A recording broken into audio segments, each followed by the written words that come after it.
Good morning everybody. Welcome to new lecture of CA Inter Income Tax.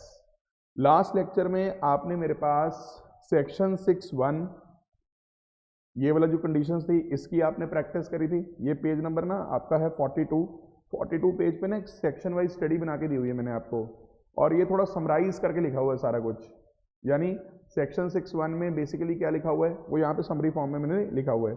तो section 6(1) आपने मेरे पास कल उसकी प्रैक्टिस की थी, जो क्वेश्चंस हमने किए थे, ठीक है। और ना 6(1) अभी हमने पढ़ा नहीं था। 6(1) जो मैंने कहा था अभी बजट 2020 में ही इंसर्ट हुआ था कि कुछ और लोग भी हैं जिनको रेजिडेंट बनाया गया है as per income tax act, जो 6(1) की कंडीशंस नहीं भी पूरी करेंगे, पर 6(1) में अगर आप आ गए तो भी आप लायबल टू पे टैक्स हो जाओगे। लायबल टू पे टैक्स कह रहा हूँ, तो भी आप रेजिडेंट बन जाओगे। मतलब लायबल टू पे टैक्स तो बात की बात है, आप पहले रेजिडेंट बना दिए जाओगे। अभी 6(1) हमने पढ़ा नहीं है। 6(6) हमने पढ़ लिया, 6(6) हमने पढ़ लिया, ठीक है। इसके अंदर मैंने बताया कि एक इंडिविजुअल को ऑर्डिनरी रेजिडेंट मान लिया जाएगा। इसमें आप इंसर्ट कर सकते हो अ रेजिडेंट इंडिविजुअल, या चलो इंडिविजुअल ना लिखो, ये HUF पे भी लग जाता पॉइंट, छोड़ो। A resident is considered to be ordinary resident if, अगर वो इंडिया में स्टे करता है 730 डेज और मोर इन 7 प्रीसीडिंग ईयर्स, और एटलीस्ट वो 10 में से 2 ईयर्स में रहता है रेजिडेंट। अब इसी चीज़ को अगर मैं बेयर एक्ट से पढ़ूँ, अगर मैं इसे बेयर एक्ट से पढ़ूँ तो ये ना 66A, 66B, 66C और 66D, और जो मैंने आपको पढ़ाया है ऊपर 730 डेज और मोर और 10 में से 2 ईयर्स रेजिडेंट, वो बेयर एक्ट में लिखा हुआ है 66A, 66B में। आप देख सकते हैं ये 66A और 66B यहाँ पे लिखा हुआ है। और जो ये C और D आए हैं, C और D, ये अभी मैंने आपसे डिस्कस नहीं किए। ये C और D दोनों बजट 2020 की देने हैं। अभी ये C और D दोनों बजट 2020 में आए हैं। यानी जो भी मैंने बजट 2020 की अमेंडमेंट ये वाली छुड़वाई है, inserted by finance act 2020, similarly ये दो क्लॉजेस C और D, ये दोनों भी फाइनेंस एक्ट 2020 में इंसर्ट करे गए थे। अभी मैंने इनको डिस्कस नहीं करा, लेकिन ये A और B देखो बेयर एक्ट में कैसे लिखा हुआ है। बेयर एक्ट में जो मैं बोलता था कि 730 डेज और मोर रहना है, हमारा लॉ बोलता है कि अगर आप 729 डेज और लेस रहते हो, अच्छा एक काम करो, ऊपर हेडिंग देखो, इन रेजिडेंट इंडिविजुअल्स को नॉट ऑर्डिनरी रेजिडेंट माना जाएगा। यानी आप चाहे ए में आ जाओ, आप चाहे बी में आ जाओ, आप चाहे सी में आ जाओ, आप चाहे डी में आ जाओ, और लिखा हुआ है हर एक के साथ। आप इन चारों में से किसी भी एक सिचुएशन में फॉल करके आप उस प्रीवियस ईयर के लिए नॉट ऑर्डिनरी रेजिडेंट मान लिए जाओगे, ठीक है। तो उसका पहला पॉइंट क्या है कि अगर पिछले 7 ईयर्स में आप 729 डेज या उससे कम रहे तो आप सीधा नॉट ऑर्डिनरी रेजिडेंट बन जाओगे। क्योंकि मैंने आपको क्या बताया था, अगर आप 730 और मोर रहे 7 ईयर्स में, प्लस यानी कि एंड आप 10 में से 2 ईयर्स रेजिडेंट भी रहते हो कम से कम, तो जाके आप ROR बनते हो। इसका मतलब अगर दोनों में से एक भी कंडीशन पिट गई जो मैंने आपको पढ़ाई हुई है, तो आप NOR बन जाओगे, इसका मतलब अगर आप 729 डेज और लेस रहते हो, आपकी 730 वाली कंडीशन पूरी नहीं हुई, आप NOR बन गए। इसीलिए एक्ट ने यहाँ पे और का इस्तेमाल करा है, ना कि एंड का, क्योंकि अगर आप पहली सिचुएशन में फॉल कर गए तो भी आप NOR बन जाओगे। और दूसरी सिचुएशन क्या रखी है इन्होंने कि पिछले 10 साल में अगर आप 9 साल NR रहते हो, 10 साल में से 9 साल NR रहने का मतलब क्या हुआ, मतलब आप 10 में से 2 साल रेजिडेंट नहीं हो सकते।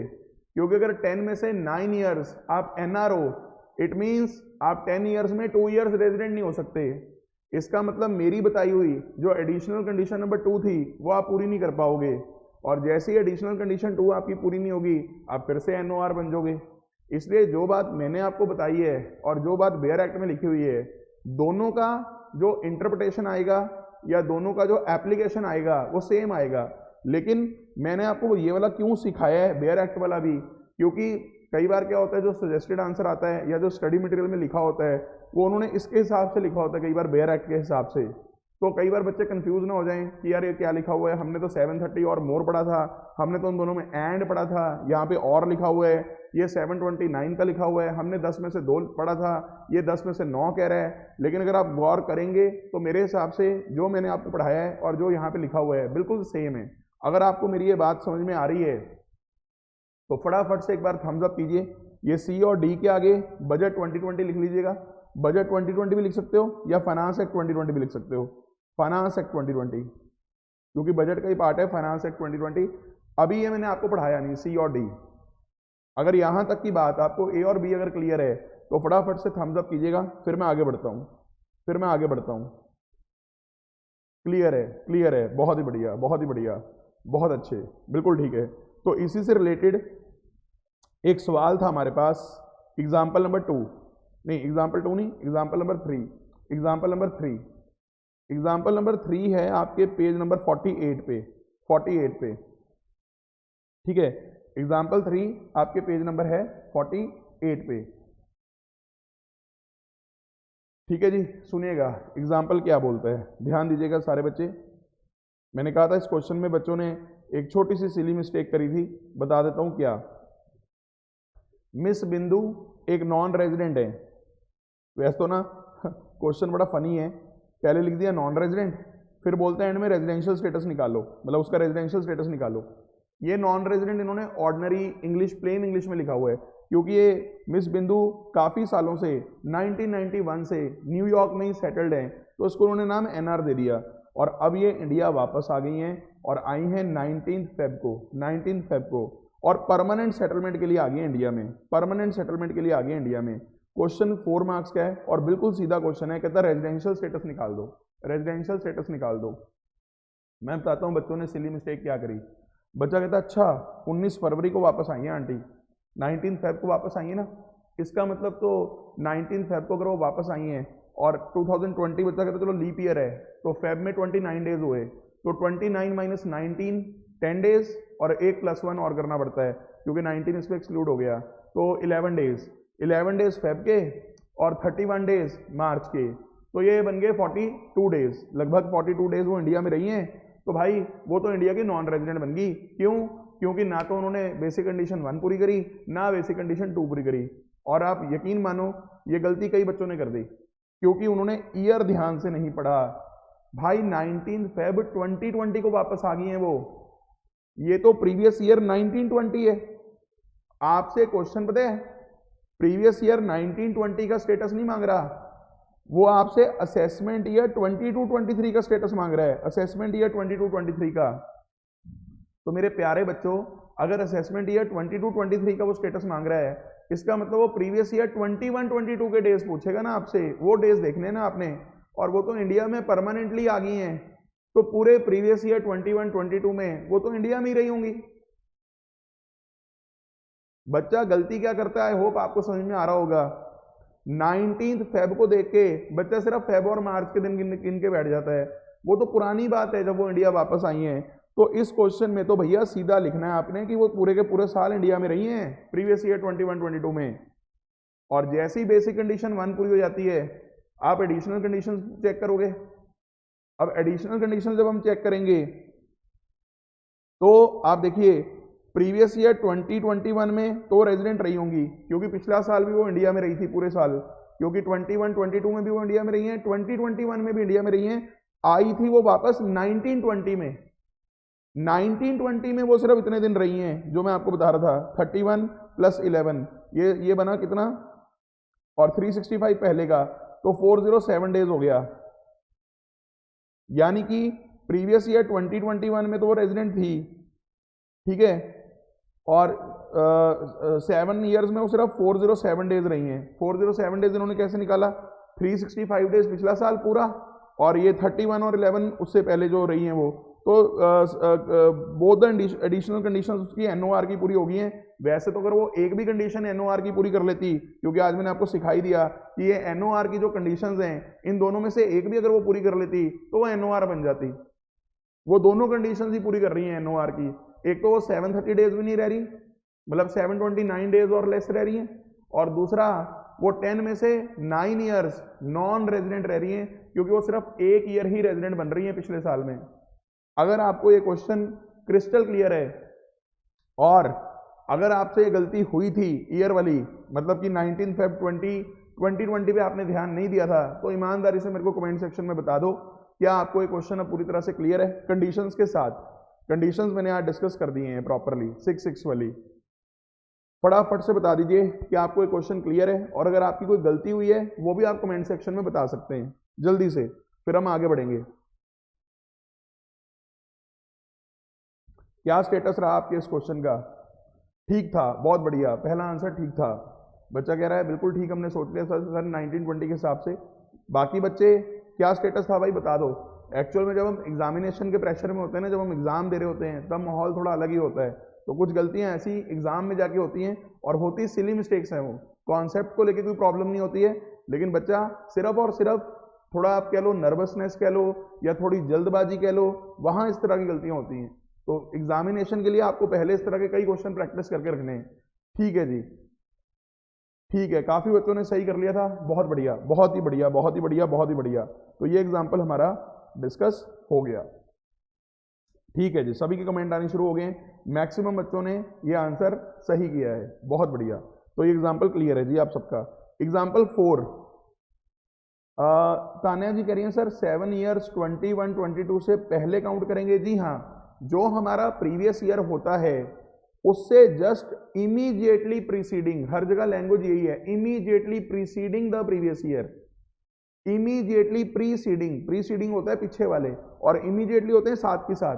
मतलब प्रीवियस ईयर को छोड़ दो, मैं आपको एक चीज क्लियर कर देता हूं, एक सिर्फ 182 डेज प्रीवियस ईयर में देखने, एक 60 डेज प्रीवियस ईयर में देखने हैं।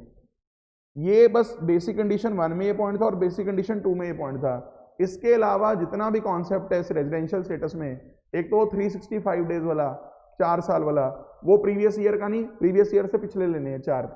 जो 10 में से 8 ईयर्स देखने हैं या 2 ईयर्स देखने हैं, सॉरी, कि वो रेजिडेंट रहा हो, वो भी पिछले 10 ईयर्स देखने हैं, प्रीवियस ईयर में नहीं देखना।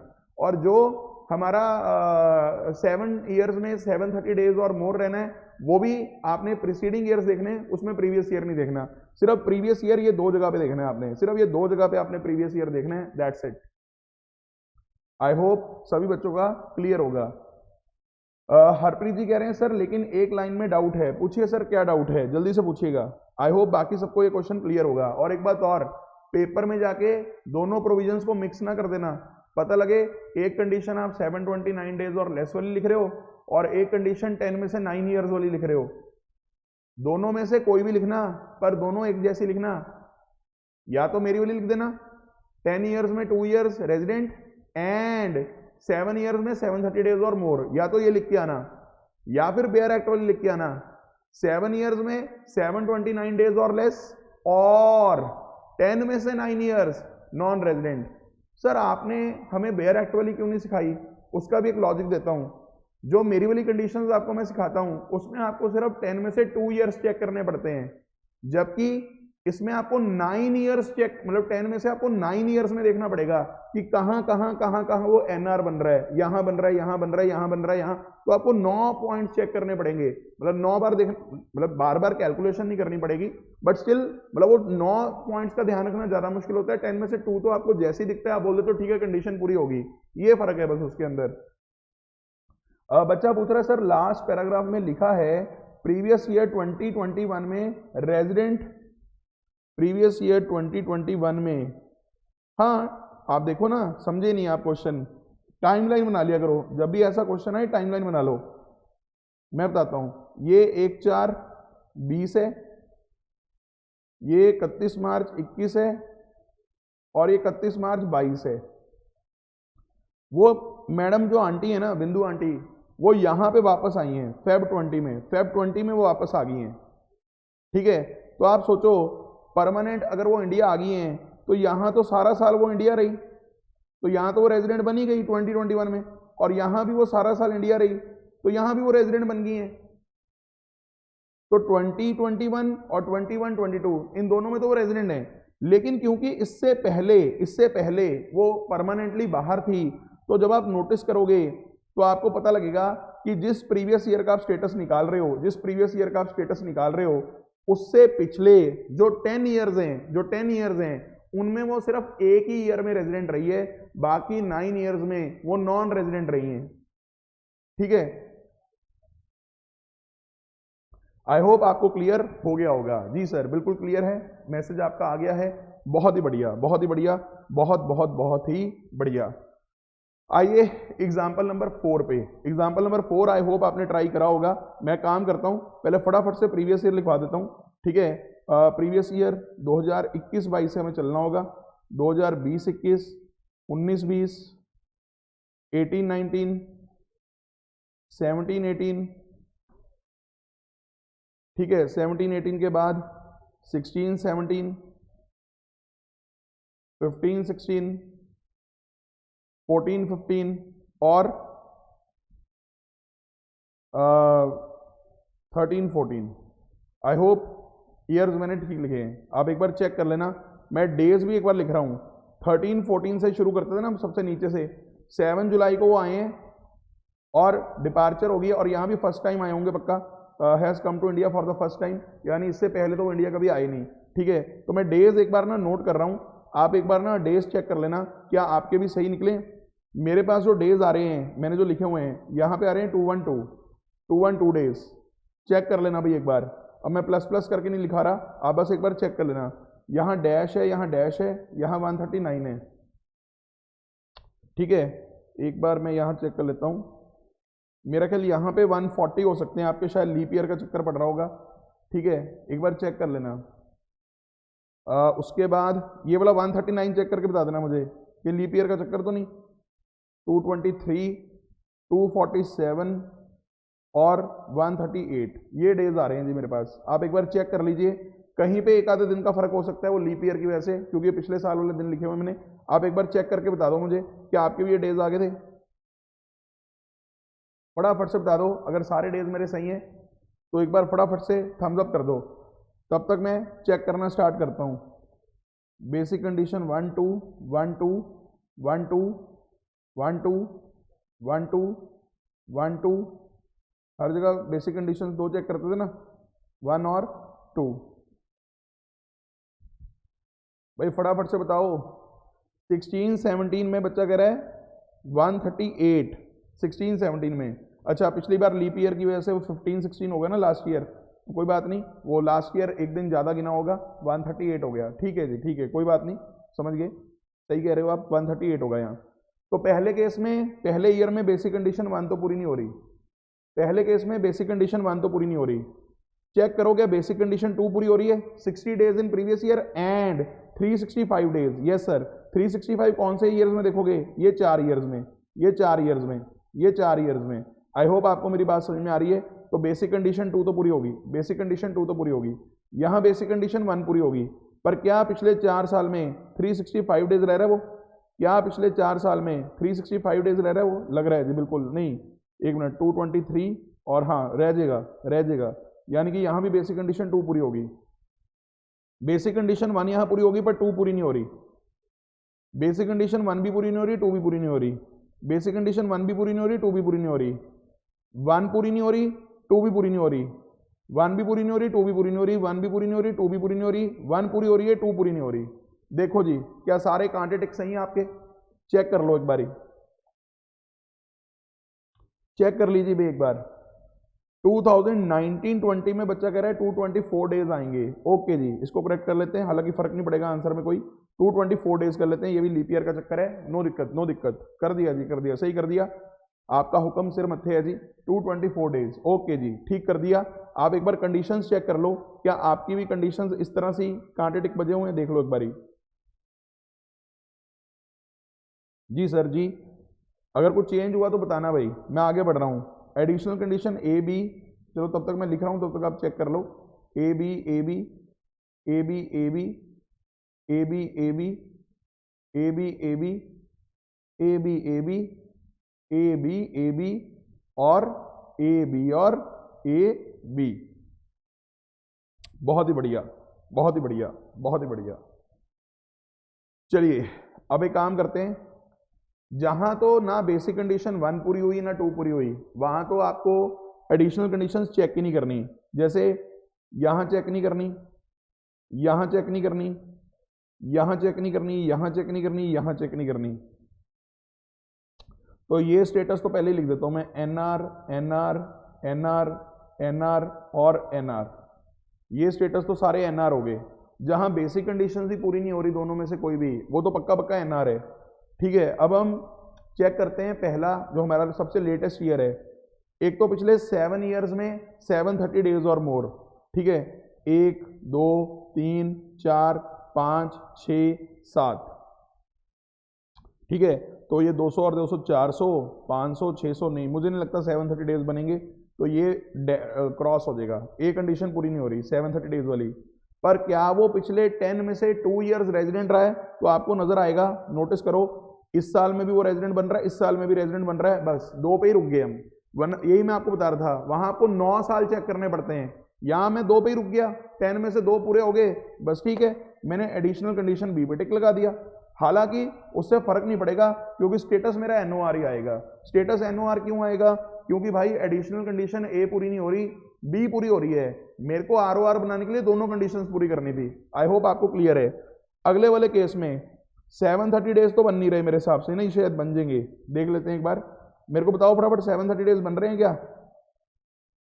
इसके नीचे 200 200 400 1 2 3 4 5 6 7 शायद नहीं बनेंगे, शायद नहीं बनेंगे, नहीं बनेंगे जी, नहीं बनेंगे, मतलब ही नहीं बने, क्योंकि वो 212 दिन वाला नहीं ना आया, तो ये क्रॉस हो गया।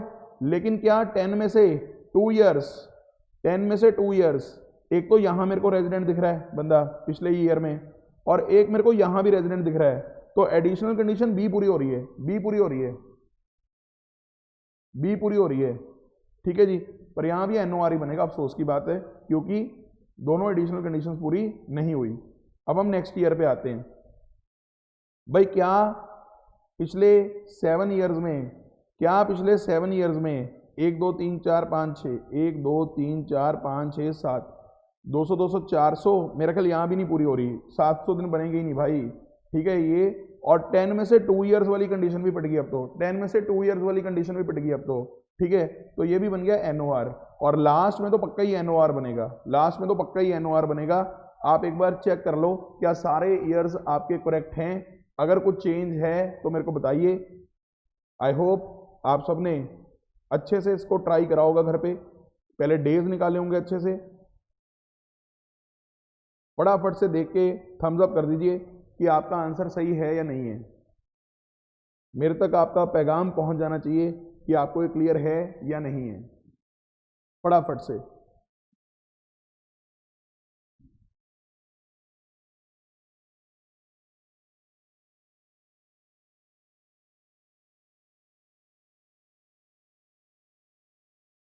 जी सर, बिल्कुल ठीक है, यानी हमारा एग्जाम्पल 2 3 4 5, यानी फर्स्ट एग्जाम्पल को छोड़ के बाकी सारे एग्जाम्पल हमारे डिस्कस हो गए हैं, हमने सॉल्व भी कर लिया इनको। बस एग्जाम्पल 1 तो मैंने कॉपी में लिखवाना है, एग्जाम्पल 1 मैंने कॉपी में लिखवाना है, कोई बात नहीं, उसकी शामत भी आ जाएगी कभी ना कभी।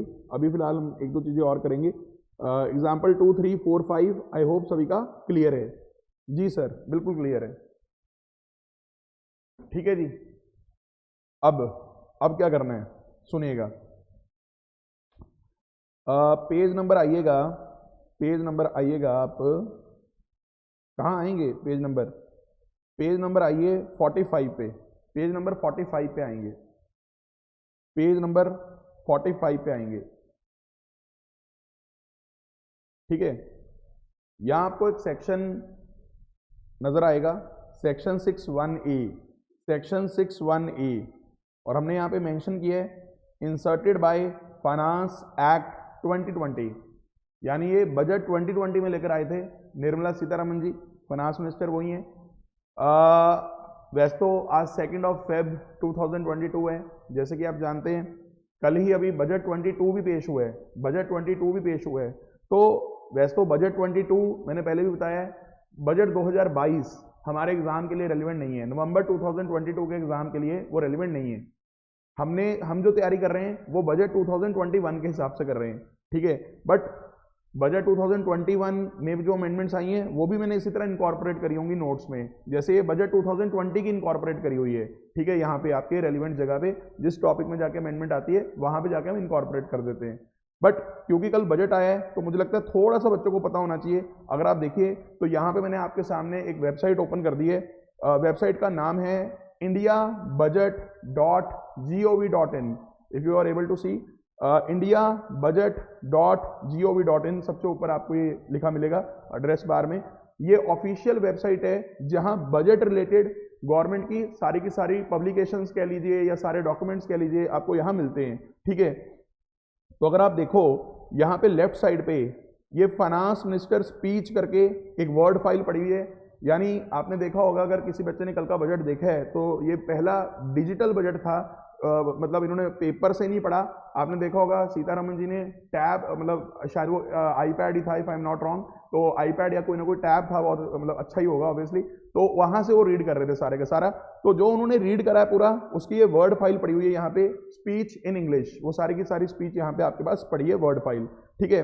उसके बाद अगर आप नोटिस करेंगे तो यहाँ पे एक डॉक्यूमेंट है की टू बजट डॉक्यूमेंट, की टू बजट डॉक्यूमेंट 2022। इसकी फाइल जब आप खोलेंगे, एक सेकेंड, इसकी जब आप फाइल खोलेंगे, 1 सेकेंड, हाँ, की टू बजट डॉक्यूमेंट, ठीक है। तो की टू द बजट डॉक्यूमेंट्स इस नाम से एक ये पीडीएफ डाउनलोडेबल है, आप इसे डाउनलोड कर सकते हैं। और यहाँ अगर आप देखो इन्होंने पहले एक लिस्ट बना के दी है कि जो जो डॉक्यूमेंट्स आपको पढ़ने चाहिए एक बजट, मतलब एक बजट में आपको यहाँ दिखेगा क्या क्या आता है बजट के अंदर। मतलब बजट ऐसे नहीं कि 2-4 पेज का है, बहुत लंबा चौड़ा, ये एक पूरे का पूरा बहुत एक्सटेंसिव और बहुत इलेबोरेटिव होता है। जो सीतारमन जी ने स्पीच दी है अपनी 1.5 घंटे की, वो तो सिर्फ हाईलाइट्स हैं, वो सिर्फ हाईलाइट्स हैं, वो पूरा बजट नहीं उन्होंने, आपने अगर सुनी हो स्पीच उसमें कई जगह पे उन्होंने बोला है कि हम ऐसा हम कर रहे हैं, इसकी डिटेल फाइनेंस बिल में लिखी हुई है, ठीक है। तो अगर आप देखो इसके अंदर कई डॉक्यूमेंट्स हैं ए से लेके एल तक, ए से लेके एल तक। अब आप कहोगे sir as a student of taxation इसमें ये जो एनुअल फाइनेंशियल स्टेटमेंट आ रही है, ये डिमांड फॉर ग्रांट्स आ रही है, ये सब भी पढ़ना होता है हमने? जी नहीं, आपके लिए मुद्दे की चीज फॉर अ टैक्स स्टूडेंट, एक तो ये देखिए फाइनेंस बिल करके एक ये सी पॉइंट आ रहा है, क्योंकि फाइनेंस बिल ही फाइनेंस एक्ट बनेगा, है ना, फाइनेंस बिल ही फाइनेंस एक्ट है अल्टीमेटली जो बनेगा। तो फाइनेंस बिल के अंदर जो जो चीजें बता रखी होंगी वो सारी प्रपोज्ड अमेंडमेंट्स हैं, ठीक है। और अगर आप देखिए एक ये टर्म्स ना आपने सारी इकोनॉमिक्स में सुनी होंगी, expenditure budget, receipt budget, expenditure profile, budget at a glance, कई डॉक्यूमेंट्स इन्होंने। ये बजट एट अ ग्लांस अगर आप देखते हो तो budget at a glance, 1 second, ये तो फाइनेंस बिल है, बजट एट अ ग्लांस भी यहाँ पे फाइल पड़ी होगी, बजट हाईलाइट्स करके, बजट हाईलाइट्स मैंने खोली हुई है क्या फाइल, ये होगी बजट हाईलाइट्स, 1 सेकेंड, नहीं ये तो फाइनेंस बिल है, अच्छा ये मैंने फाइनेंस बिल खोल के रखा हुआ है आपके लिए। अगर आप नोटिस करो ये फाइनेंस बिल 284 पेजेस का है, 284 पेजेस। और अगर आप इसके अंदर देखो, इसमें अगर आप जाओगे तो आपको ना यहाँ पे इन्होंने पूरा बता रखा है, देखो इनकम टैक्स के कौन कौन से सेक्शन हम अमेंड कर रहे हैं, आप नोटिस करिए इनकम टैक्स के कौन कौन से सेक्शन अमेंड करें, देखो amendment of section 2, section 10, section 11 सब बता रखा है। ये पहले एक इंडेक्स है और इंडेक्स के बाद ये सारी जहां जहां अमेंड करा है, जहां इवन अगर कोई नया सेक्शन इंसर्ट करा है तो इंसर्शन लिखा होता है, जहां कोई पुराना अमेंड करा है तो अमेंडमेंट लिखा होता है, कोई डिलीट करा है तो डिलीशन लिखा होता है, ठीक है। तो इस तरह से ये सारे इनकम टैक्स एक्ट, फिर इनडायरेक्ट टैक्सेस में कस्टम्स आ गया, ये तो सारा इंडेक्स है बेटा।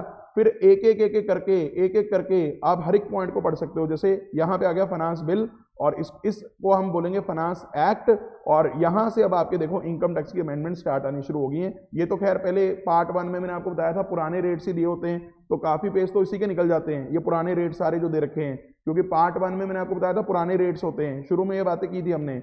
मतलब अपने आप में बहुत एक्सटेंसिव डॉक्यूमेंट है, अपने आप में बहुत एक्सटेंसिव डॉक्यूमेंट है, ठीक है। और यहाँ से जाके अमेंडमेंट शुरू होंगी, ये यहाँ से दिखाता हूँ मैं आपको, काफ़ी पेजेस पलटने के बाद, काफ़ी सारे पेजेस पलटने के बाद यहाँ से थोड़ा सा और आगे बढ़ते हैं, थोड़ा सा और आगे बढ़ते हैं। ये देखिए in section number 2 clause number 42C हम ये वर्ड सेल्स की जगह ट्रांसफर लिख रहे हैं। तो इस तरह से क्लॉज 47 के अंदर जाके ये जो नई डेफिनेशन डाली इन्होंने क्लॉज 47 के बाद, वर्चुअल डिजिटल एसेट, शायद आपको पता होगा कई बच्चों को कि क्रिप्टो करेंसी में बहुत ज़्यादा फेमस हो रही है पिछले कई सालों से, तो क्रिप्टो करेंसी पे टैक्सेशन का सिस्टम ले आए हैं, उसके लिए लॉ बनाया इन्होंने पूरा, यानी वर्चुअल डिजिटल एसेट को इन्होंने डिफाइन करा है पहले। तो इसके अंदर आप देखो क्रिप्टोग्राफिक मीन्स और ये सब चीज़ें लिखी हुई हैं, और इस पर टैक्स रेट लेके आए हैं 30%, बिल्कुल कैजुअल इनकम जैसा ट्रीटमेंट कर दिया इन्होंने कि कोई लॉसेज आप इससे एडजस्ट नहीं कर सकते। इसकी इनकम निकालने के लिए आप कोई खर्चे माइनस नहीं करवा सकते, सिर्फ कॉस्ट ऑफ एक्विजिशन माइनस हो सकती है, वो जितना आपने उस पर कॉस्ट इनकर किया हुआ सिर्फ वो माइनस हो सकता है, बाकी कुछ नहीं माइनस होगा।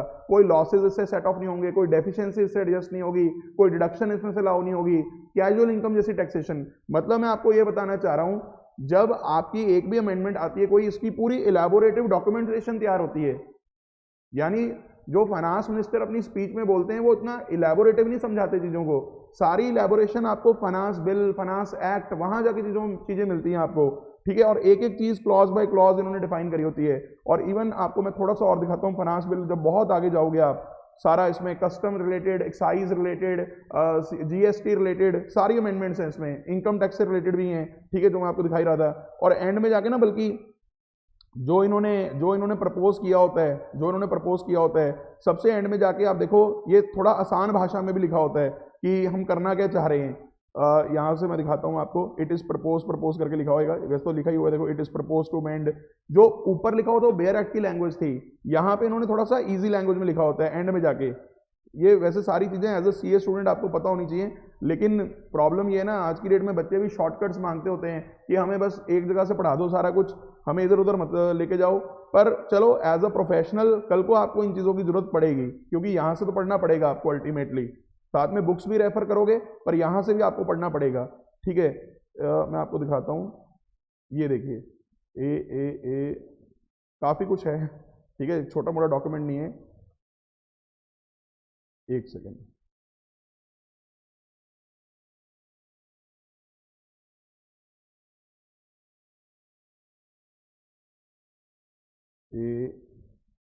ये देखिए, ये लिखा होता है नोट्स ऑन क्लॉजेस, यानी जो भी आपने पीछे क्लॉजेस पढ़े, जो एक एक करके बता रखा था कि इस क्लॉज में हमने ये चेंज, इस सेक्शन में ये चेंज करा, उसको यहाँ थोड़ा इजी भाषा में लिखा होता है।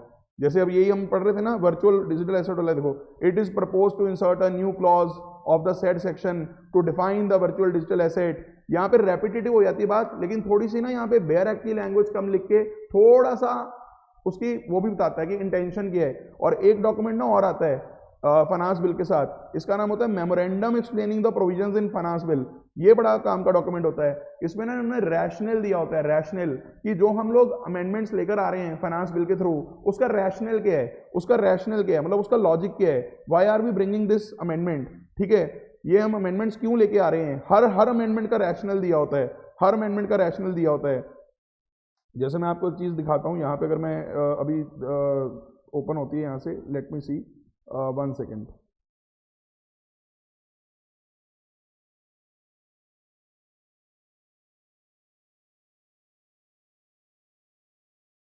चलो अब वो थोड़ा सा आगे मिलेगा मेरे को, वर्चुअल डिजिटल एसेट वाला, यहाँ पे उन्होंने उसका रैशनल दिया होगा पूरा कि हम क्यों लेके आ रहे हैं वो सारा, मतलब सारी जितनी भी अमेंडमेंट्स आप वो फाइनेंस बिल में देख रहे हो, उस हर एक अमेंडमेंट का रैशनल उन्होंने यहाँ पे दिया होता है कि आखिर हम ये क्यों यहाँ पे ये अमेंडमेंट लेकर आ रहे हैं। तो होता क्या है, कई लोग सोचते हैं ऐसी अमेंडमेंट लेके आई जा रहे हैं, सरकार को कुछ पता नहीं, लेकिन हर चीज़ का उन्होंने रैशनल यहाँ पे दिया होता है, पर लोग पढ़ते नहीं इतना कुछ, क्योंकि इतना कुछ लिखा होता है, इतनी सारी पब्लिकेशंस होती हैं, बंदा कहता है यार कौन पढ़ेगा इतना कुछ।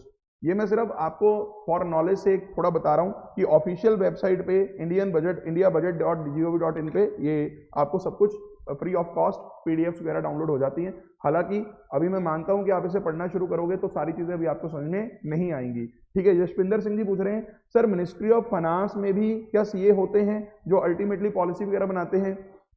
देखो बेटा, ऐसा नहीं है कि वहां पे एलिजिबिलिटी सीए की है, ऐसा कुछ नहीं है कि सीए ही होंगे वहां पे, बट नो डाउट आईसीएआई के जो मेंबर्स होते हैं, जो बड़े लेवल के जो लोग होते हैं, उनके साथ जरूर पॉलिसी मेकिंग वगैरह में आईसीआई का कंसल्टेशन लिया जाता है। बट ये कोई जरूरी नहीं है कि मिनिस्ट्री ऑफ फाइनेंस में जितने भी लोग बैठे होंगे वो सारे सीए होंगे। अब निर्मला सीतारमण जी फाइनेंस मिनिस्टर हैं, पर वो तो खुद सीए नहीं है, तो ऐसा कुछ नहीं है कि भाई अगर आप क्योंकि देखो ये चीजें ना, ऐसा नहीं है कि सीए को ही सारा कुछ पता होता है। आप ना एक बात याद रखिएगा, कुछ चीजें ना कॉमन सेंस बेस्ड भी होती हैं, जिनकी इकोनॉमिक स्ट्रांग होती है, जिनका जनरल सेंस अच्छा होता है, कॉमन सेंस अच्छा होता है।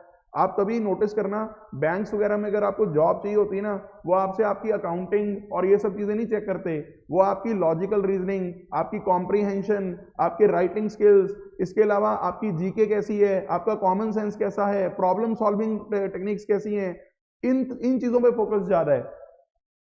तो ये चीज़ें ना मतलब आपको धीरे धीरे पता लगनी शुरू होंगी कि ऐसा नहीं है कि बस अगर आपको बेयर एक्ट पढ़ना आता है या अगर आपको मतलब अगर आप सिर्फ टेक्निकली साउंड हो सिर्फ तो ही आप पॉलिसीज बना सकते हो। अब नरेंद्र मोदी जी हैं, देखो लीडरशिप क्वालिटीज होती हैं, कुछ आप कहिए कुछ डिसीजन लेने की क्वालिटीज होती हैं, बहुत सारी चीजें होती हैं। ऐसा नहीं है कि सिर्फ अगर आप टेक्निकली साउंड हो तो ही आप मिनिस्ट्री ऑफ फाइनेंस में जाके बैठते हो, और कई क्वालिटीज चाहिए होती हैं इन चीजों में, ठीक है। तो जो आपने क्वेश्चन स्पेसिफिकली पूछा है कि क्या सारे मिनिस्ट्री ऑफ फाइनेंस में सीए होंगे, the answer is no, the answer is no, ठीक है।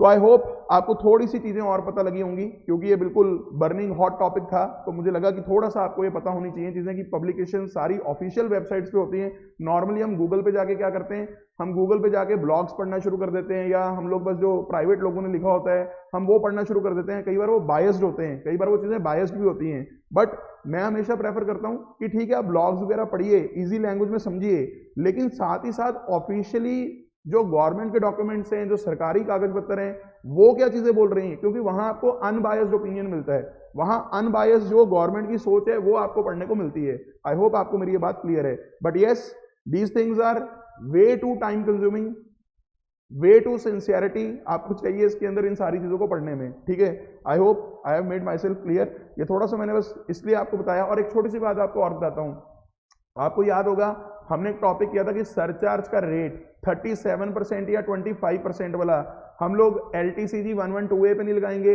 हम लोग उस पे नहीं लगाएंगे, STCG 111A पे नहीं लगाएंगे, इनहांस्ड रेट सरचार्ज का, और ना ही डिविडेंड इनकम पे लगाएंगे। तब ना मैंने आपको कहा था कि ये LTCG 112 छोड़ रखा है इन्होंने, और इस बजट में उन्होंने इसको भी कवर कर लिया है।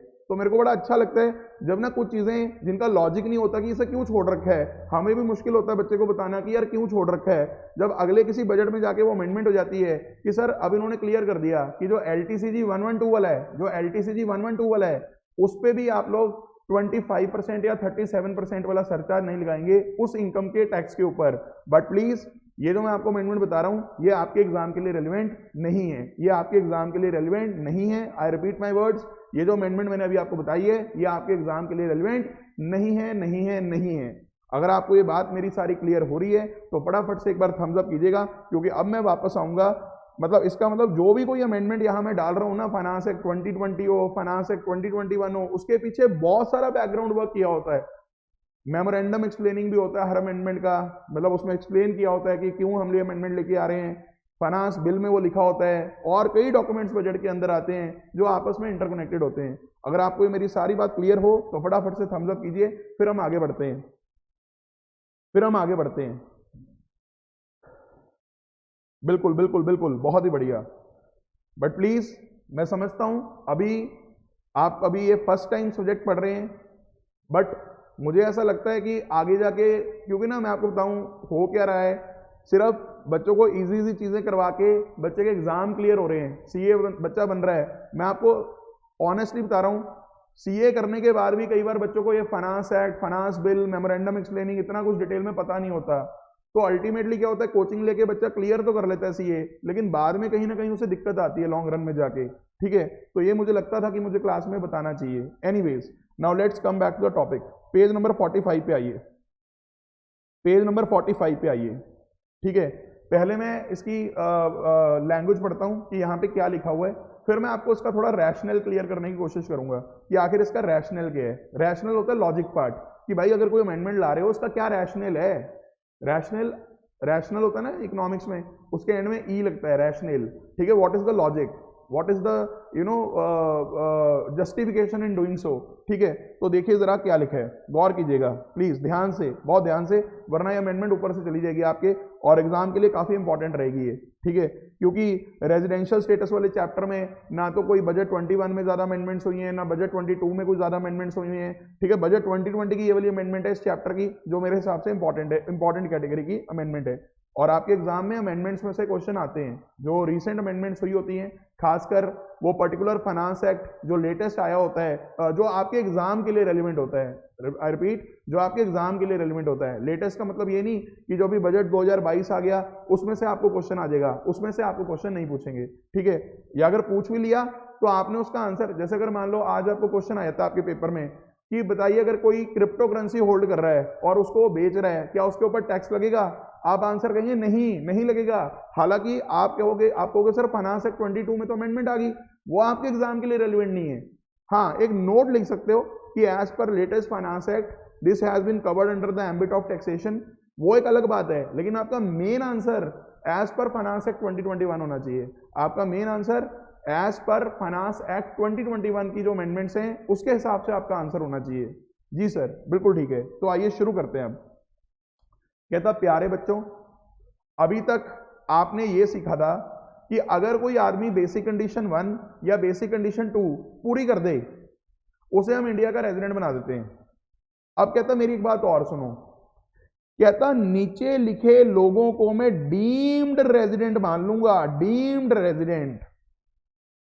यानी नीचे जो मैं आपको कुछ पढ़ाऊंगा, इन लोगों को डीम्ड रेजिडेंट मान लेना। अगर ऐसा कोई बंदा हुआ जो ए बी सी, ये तीनों में ना एंड है, ये जब एंड यहां आ गया मतलब तीनों चीजें इकट्ठी पढ़नी है आपने। यानी अगर एक व्यक्ति ये 3 चीजें पूरी कर लेता है तो हम इसे इंडिया का रेजिडेंट मान लेंगे, हम इसे इंडिया का रेजिडेंट मान लेंगे। सर अगर वो 182 डेज नहीं भी रहा तो भी?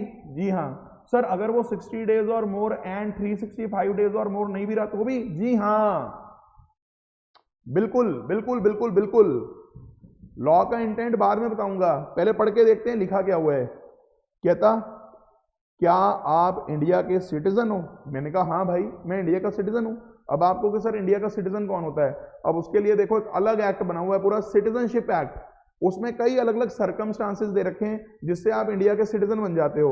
यानी अगर आपने बर्थ लिया, एक डेट है उसके अंदर कि इससे पहले आपने बर्थ अगर इंडिया में लिया है तो आप इंडिया के रेजिडेंट हो। इसके बाद अगर आपने या आपके मदर या आपके फादर ने, किसी एक ने भी अगर इंडिया में बर्थ लिया हुआ है तो आप इंडिया के सिटीजन बन जाते हो। अगर आपने, फिर उसके बाद डेट है, उसके बाद लिखा हुआ है कि आपने और आपके मदर एंड फादर दोनों ने अगर इंडिया में बर्थ लिया हुआ है तो आप इंडिया के सिटीजन बन जाते हो। मतलब citizenship law is not in our syllabus, citizenship act is a separate act. Sir फिर हमारे पेपर में हमें कैसे पता लगेगा कि वो सिटीजन है कि नहीं है? आपके पेपर में दिया होगा कि क्या वो व्यक्ति इंडिया का सिटीजन है या नहीं है। ओके सर, मतलब अगर पहली कंडीशन आपने पूरी कर ली कि आप इंडिया के सिटीजन हो, फिर मैं आपकी दूसरी कंडीशन चेक करूंगा। मैंने कहा दूसरी कंडीशन क्या है? कहता बेटा आपकी total income other than income from foreign sources, ये इनकम फ्रॉम फॉरेन सोर्सेज के साथ भी एक स्टार लगा हुआ है, वो स्टार बाद में देखते हैं क्या लिखा हुआ है। It must exceed ₹15 lakh during the previous year.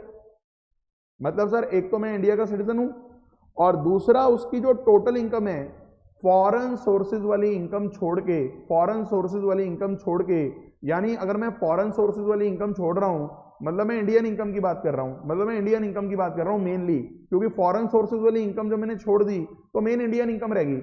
मैं इंडिया का सिटीजन हूं और मेरी इंडिया की जो इनकम है, जो इंडिया की इनकम है वो 15 लाख से क्रॉस कर रही है। यानी मैं छोटा मोटा सैसी नहीं हूं, मैं मोटा सैसी हूं, क्योंकि 15 लाख से ऊपर तो 20 लाख वाले लोग भी आगे, 25 लाख वाले लोग भी आगे, 40 लाख वाले लोग भी आगे, 1 करोड़ वाले लोग भी आगे, 2 करोड़ वाले लोग भी आगे, 15 लाख से ऊपर वाले तो सारे आगे। फिर एंड इतना ही नहीं, कहता you are not liable to pay tax या you are not liable to tax in any other then, ये क्या लिख दिया, in any other than country or territory by reason of his domicile or residence or any other criteria of similar nature। मतलब ये तीसरी condition को हिंदी में बोलता हूं, ये थोड़ा अदर देन कुछ गलत लिखा गया, इसमें मैं आपको करेक्शन करवा दूंगा, पर इसका हिंदी बता देता हूं कि आप किसी भी कंट्री में लाइबल टू पे टैक्स नहीं हो। सर ऐसा क्यों? क्योंकि आपका जो डोमिसाइल है या आपकी जो रेजिडेंशियल स्टेटस है या कोई भी और क्राइटेरिया है, जैसे अगर मान लो इंडिया वाले सपोज करो रेजिडेंशियल स्टेटस के बेस पे आपकी टैक्स लायबिलिटी निकालते हैं, हो सकता है कोई और कंट्री डोमिसाइल के बेस पे निकालती हो सकता है कोई और कंट्री कोई और क्राइटेरिया के बेस पे निकालती हो। अब आपने क्या करा, ध्यान से सुनना, आप हो तो इंडिया के सिटीजन, आप कमाइयां भी इंडिया से अच्छी खासी कर रहे हो, लेकिन आपने एक स्कीम लगा रहे हो। पता है क्या स्कीम लगाते हो? जैसे ही आपके 182 डेज होने वाले होते हैं आप उससे पहले ना किसी और कंट्री में चले जाते हो। आप क्या करते हो, आप किसी और कंट्री में चले जाते हो। जैसे ही आपके 182 डेज होने वाले होते हैं या बेसिक कंडीशन 2 पूरी होने वाली होती है, आप किसी और कंट्री में रहने चले जाते हो और उस कंट्री के लॉस का भी आपको बहुत अच्छे से पता है, आप अपने आप को इस तरह मैनेज करते हो कि उस कंट्री के भी आप रेजिडेंट ना बनो, आप इस कंट्री के भी रेजिडेंट ना बनो, ना उधर टैक्स पे करना पड़े ना इधर टैक्स पे करना पड़े। मतलब सोचो, ध्यान से सुनना, अगर तो आप 182 डेज या फिर 60 डेज वाली कंडीशन पूरी कर रहे होते फिर तो बेयर एक्ट को ये लिखने की जरूरत ही नहीं। सोचो लॉ मेकर्स ने क्या दिमाग लगाया होगा। कुछ लोग ऐसे हैं जो बेसिक कंडीशन 1 में भी कवर नहीं होते, बेसिक कंडीशन 2 में भी कवर नहीं होते, पर हमने उनको इंडिया में रेजिडेंट बनाना है, हमने उनको इंडिया में रेजिडेंट बनाना है। हमने कहा क्यों? एक तो वो इंडिया के सिटीजन है, दूसरा उनकी इंडिया से इनकम भी बहुत ज्यादा है, 15 लाख से ऊपर कमा रहे हैं, तीसरा वो किसी और कंट्री में भी टैक्स नहीं पे कर रहे क्योंकि उनको क्राइटेरिया पता है उधर की कंट्री का, मतलब वो कहीं पे भी लायबल टू पे टैक्स नहीं है। तो अल्टीमेटली ऐसे लोग जो कहीं और भी टैक्सेबिलिटी नहीं निकाल रहे, इंडिया में भी ना बेसिक कंडीशन 1 पूरी कर रहे हैं ना बेसिक कंडीशन 2 पूरी कर रहे हैं, उन लोगों को भी हमने इंडिया का रेजिडेंट बनाना है पहले तो। अब आप कहोगे सर इंडिया का रेजिडेंट बना के क्या कर लोगे?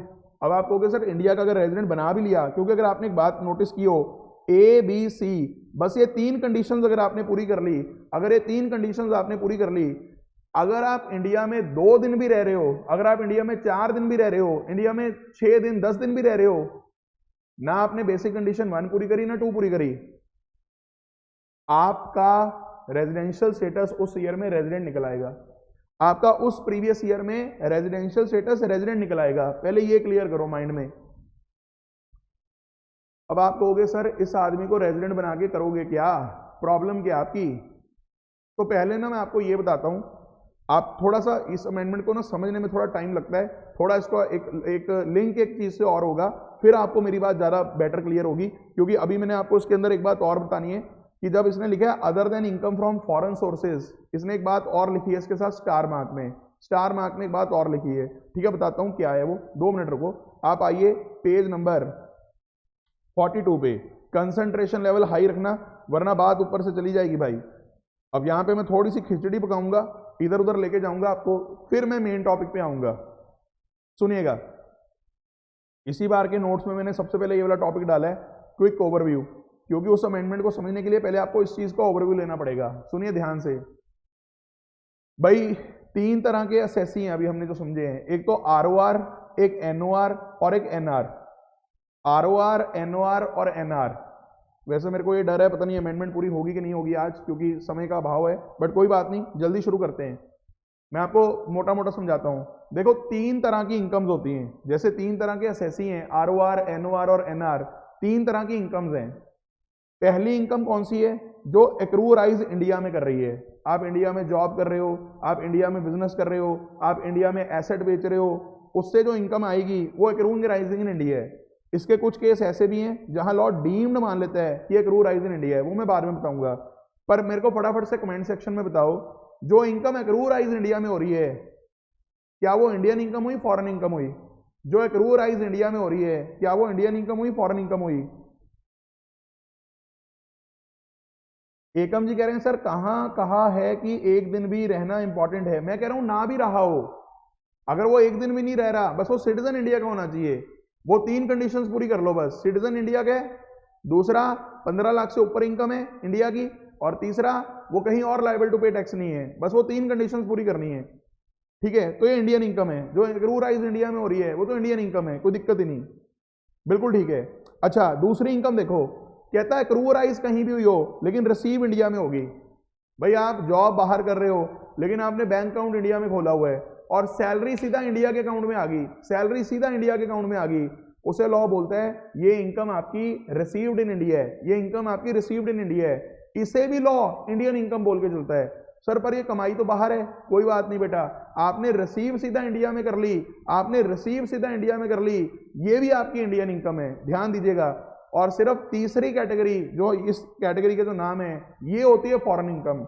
इस कैटेगरी का नाम क्या, गौर कीजिए, एक्रू राइज भी बाहर कर रही है और रिसीव भी बाहर हुई है। एक्रू अराइज भी बाहर कर रही है और रिसीव भी बाहर हुई है, यानी बाहर ही आपने कोई बिजनेस किया, बाहर ही आपने कोई जॉब करी, बाहर ही आपको पैसे मिल गए, ये होती है फॉरेन इनकम, ये होती है फॉरेन इनकम। अब ध्यान दीजिए, अगर तो आपने पहली दो को इंडियन इनकम बोला है तो इंडियन इनकम तो तीनों के लिए टैक्सेबल है। आप देख सकते हैं इंडियन इनकम तीनों के लिए टैक्सेबल है, इंडियन इनकम तीनों के लिए टैक्सेबल है, चाहे आप आरओआर हो, चाहे एनओआर हो, चाहे एनआर हो। जो आपने इनकम इंडिया से कमाई उस पर आपको इंडिया को टैक्स देना पड़ेगा, बात खत्म। अब सुनो, जो आपकी फॉरेन इनकम है ना बेटा, ये आपकी फॉरेन इनकम है, ये आपकी फॉरेन इनकम है, ध्यान दीजिएगा। जो आपकी फॉरेन इनकम होती है आरओआर तो उस पर भी टैक्स भरता है, क्योंकि जो आदमी है ही इंडिया का रेजिडेंट और ऑर्डिनरली रेजिडेंट बनता रहता है। मैंने आपको पहले भी पूछा था जब आपने गलत दिया था आंसर कि आरओआर और एनओआर में से किससे ज्यादा इनकम पे टैक्स लोगे, तो बच्चों ने एनओआर कहा था। मैंने कहा नहीं, जो आदमी ऑर्डिनरली इंडिया का रेजिडेंट रहता है उससे ज्यादा इनकम पे टैक्स लो, कि भाई तू तो अपनी सारी इनकम पे टैक्स दे। तभी मैंने कहा था आरओआर की तो ग्लोबल इनकम टैक्सेबल है। आई रिपीट, आरओआर की तो ग्लोबल इनकम टैक्सेबल है, आरओआर की तो ग्लोबल इनकम टैक्सेबल है, आरओआर की तो ग्लोबल इनकम टैक्सेबल है। चलो आगे सुनना, जो एनआर है ना बेटा, एनआर वो कहेगा अरे मैं तो बाहर का हूं, मैं थोड़ी ना फॉरेन इनकम पे टैक्स दूंगा। आप चेक करो, एनआर इस पे टैक्स नहीं पे करेगा, एनआर इस पे टैक्स नहीं पे करेगा, ये इसके लिए नॉन टैक्सेबल है, एनआर के लिए। अब बच गया एनओआर, अब बच गया एनओआर। एनओआर भी पता क्या बोलता है कि मैं फॉरेन इनकम पे टैक्स नहीं दूंगा, मतलब हमारा लॉ ये बोलता है। एनओआर तो क्या ही बोलेगा, जो बंदा कभी कभी रेजिडेंट बनता है इंडिया का, नॉट ऑर्डिनरी रेजिडेंट है, वो भी बाहर वाली इनकम पे टैक्स नहीं देगा। लेकिन इसकी लॉ ने रखी है दो एक्सेप्शंस रखी हैं लॉ ने। पहली एक्सेप्शन, अगर आप कोई बिजनेस कर रहे हो, बाहर कर रहे हो चाहे बिजनेस, पर अगर वो कंट्रोल इंडिया से हो रहा है। पहले मैं आपको ये बता दूं, काफी बच्चों को ये डाउट रहती है कि अगर कोई बिजनेस इंडिया से कंट्रोल हो रहा हो, मान लो मैं बिजनेस कर रहा हूं सिंगापुर में, मैंने सेल भी वहां करी, मेरे प्रॉफिट भी वहां हुए, खर्चे भी वहीं हो रहे हैं सारे, पर मैं कंट्रोल इंडिया से बैठ के कर रहा हूं। कई बच्चे सोचते हैं सर ये तो इंडियन इनकम है। The answer is no. अगर आप बिजनेस सिंगापुर में कर रहे हो, सेल वहां हो रही है, पैसे वहां मिल रहे हैं, सिर्फ कंट्रोलिंग दिमाग आप इंडिया से लगा रहे हो, इट डज नॉट मीन कि आप इंडिया में बिजनेस कर रहे हो। तो अगर आप बिजनेस इंडिया से कंट्रोल कर रहे हो पर बिजनेस कर बाहर रहे हो, इट इज फॉरेन इनकम। पहले तो ये क्लियर कर लेना। काफी बच्चे इसी चीज में गलती करते हैं, वो सोचते हैं बिजनेस इंडिया से कंट्रोल हो रहा है तो ये इंडियन इनकम है। बेटा ये इंडियन इनकम नहीं है, ये फॉरेन इनकम है। पर फॉरेन इनकम होने के बावजूद ये एनओआर के लिए टैक्सेबल हो जाती है, कि अगर आप नॉट ऑर्डिनरी रेजिडेंट हो और इंडिया से बैठ के अगर आप बिजनेस को कंट्रोल कर रहे हो, कहीं भी बिजनेस कर रहे हो वर्ल्ड में कहीं भी, उससे होने वाले प्रॉफिट हम आपके यहां इंडिया में टैक्सेबल कर देंगे। एनओआर एक तो यहां लपेटे में आता है फॉरेन इनकम के केस में, और दूसरा वो लपेटे में आता है कि अगर उसने कोई प्रोफेशन, जैसे आप सीए बन गए, आप लॉयर बन गए, या कोई आर्किटेक्ट बन गए, आपने प्रोफेशन पहले ओरिजिनली इंडिया में सेटअप करा, बाद में आपने इसकी ब्रांचेस खोल दी। एक ब्रांच आपने दुबई में खोल दी, एक ब्रांच आपने लंदन में खोल दी, एक ब्रांच आपने ऑस्ट्रेलिया में खोल दी, एक ब्रांच आपने सिंगापुर में खोल दी, एक ब्रांच आपने मलेशिया में खोल दी। ये ब्रांचेस जहां जहां काम करेंगी, इनकम वहां वहां जरूर राइज होगी, लेकिन क्योंकि ये प्रोफेशन आपने सेटअप इंडिया में किया हुआ था, यानी जितनी भी ये टानियां हैं उसकी जड़ इंडिया है, तो एनओआरजी इस इनकम पे भी आपको इंडिया को टैक्स देना पड़ेगा, चाहे आपकी ये इनकम फॉरेन इनकम है। इसे मैं ना प्यार से बोलता हूं, बिजनेस कंट्रोल फ्रॉम इंडिया को मैं प्यार से बोलूंगा बीसीआई, और प्रोफेशन सेटअप इन इंडिया को मैं प्यार से बोलूंगा पीएसआई। बीसीआई और PSI, business control from India और प्रोफेशन सेटअप इन इंडिया। सिर्फ इन दो इनकम्स पे हमारे एनओआर भाई को इंडिया में टैक्स देना पड़ता है, इन दो इनकम्स पे। देखो, जो तो उसने इंडियन इनकम्स कमाई उस पे तो उसने भी टैक्स देना है, लेकिन जो फॉरेन इनकम है उसमें सिर्फ दो इनकम्स पे टैक्स देना है उसने, एक बीसीआई और एक पीएसआई। मैं थोड़ी सी जल्दबाजी में अमेंडमेंट करवा रहा हूं, ये मैं कल के लेक्चर में दोबारा रिपीट करूंगा, डोंट वरी। इसकी 2-3 बार चर्चा होगी इस चैप्टर के अंदर, तो अभी आप घबराना मत। अगर आपको थोड़ी बहुत भी कम समझ में आई, डोंट वरी, ठीक है। अब मैं आपको ना वहां एक काम करता हूं, इसका जो मैंने बेस बनाया है, अब देखो मैंने वहां पे क्या लिखा हुआ है, गौर करना। फाइनेंस एक्ट 2020 में पेज नंबर 45 पे वापस आओ, जहां लिखा था ना income from foreign sources, income other than income from foreign sources, foreign sources के साथ स्टार लगा हुआ है, इस स्टार को पढ़ के देखो। Income from foreign sources means income accruing rise outside India, except इसमें ना तो बीसीआई वाली इनकम लेनी है फॉरेन इनकम में, ना ही प्रोफेशन सेटअप इन इंडिया वाली इनकम लेनी है।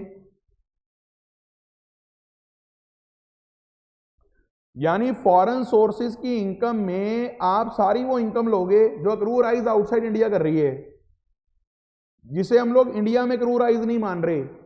पर फॉरेन इनकम में किसको छोड़ देना, बीसीआई और पीएसआई को छोड़ देना।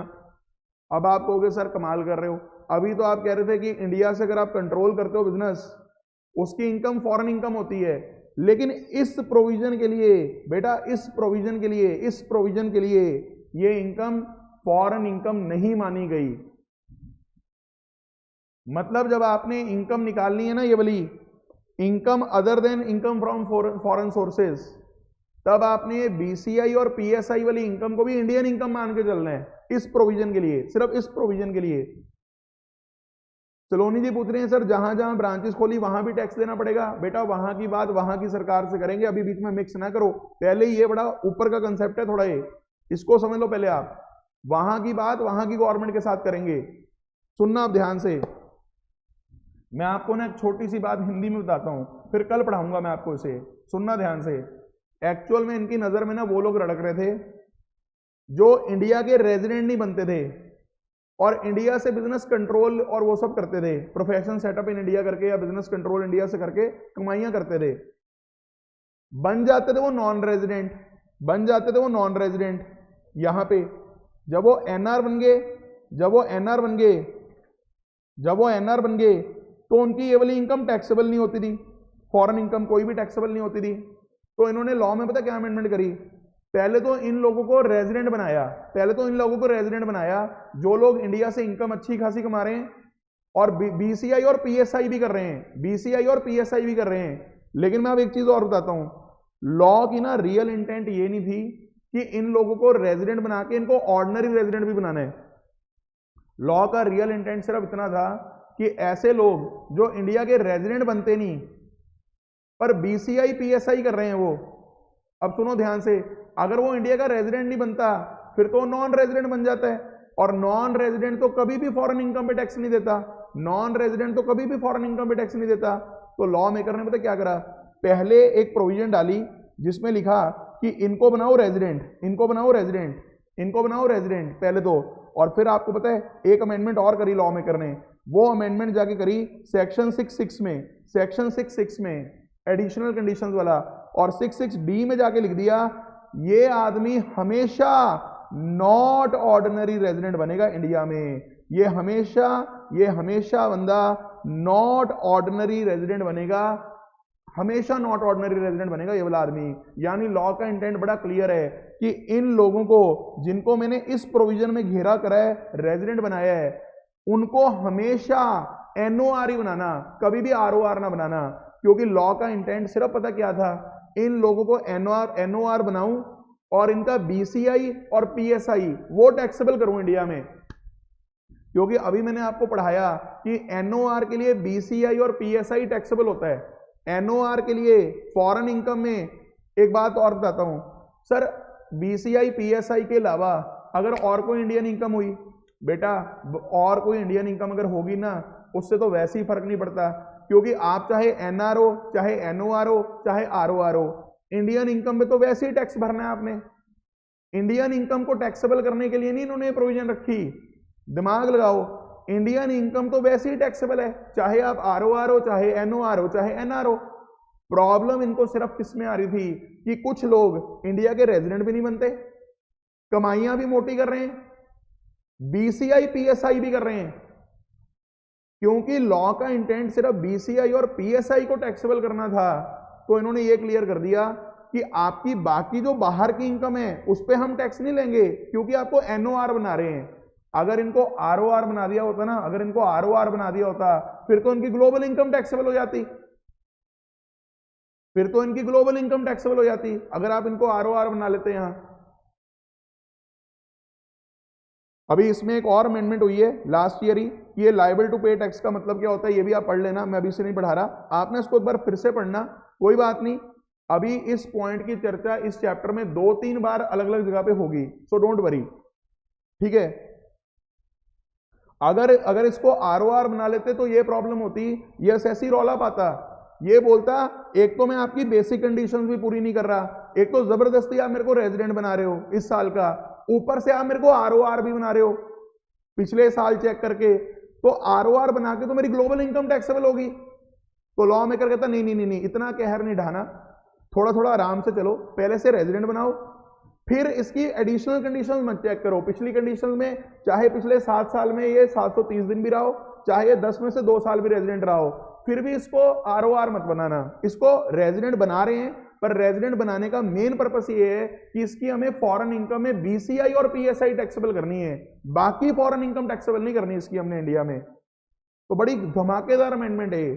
तो लॉ मेकर ने बड़ा ध्यान से लॉ को लिखा है कि एक मेरे को यहां अमेंडमेंट करनी है, और आप देखो कॉरेस्पॉन्डिंग अमेंडमेंट यहां आई हुई है 66D में। आप देखो 66D जो मैंने कल आपको बताया था, अभी बताया था सॉरी, कि फाइनेंस एक्ट 2020 की अमेंडमेंट है कि इसको भी NOR मानो, जो इंडियन सिटीजन है जिसको 61A में रेजिडेंट बनाया गया है, ये पेज नंबर 43 पे लिखा हुआ है, इसको भी कहता है NOR बनाओ हमेशा। यानी जो आदमी 61A में रेजिडेंट बना वो हमेशा NOR रहेगा, लेकिन जो आदमी 61 की वजह से रेजिडेंट बना है, 61 की वजह से जो आदमी रेजिडेंट बना है, वो ROR भी हो सकता है, वो NOR भी हो सकता है।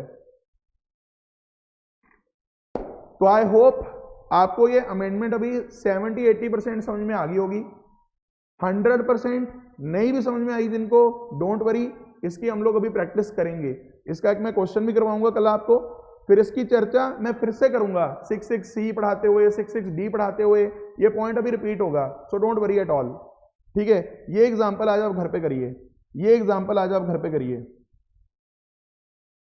ये एग्जांपल आज आप घर पे करिए, पेज नंबर 45 वाला आराम से पढ़ के देखिएगा, कल हम लोग इसको डिस्कस करेंगे। तो आई होप आपको क्लैरिटी आई होगी कुछ कुछ इसमें, पढ़िएगा। आज के लिए इतना ही, thank you very much, bye bye, take care.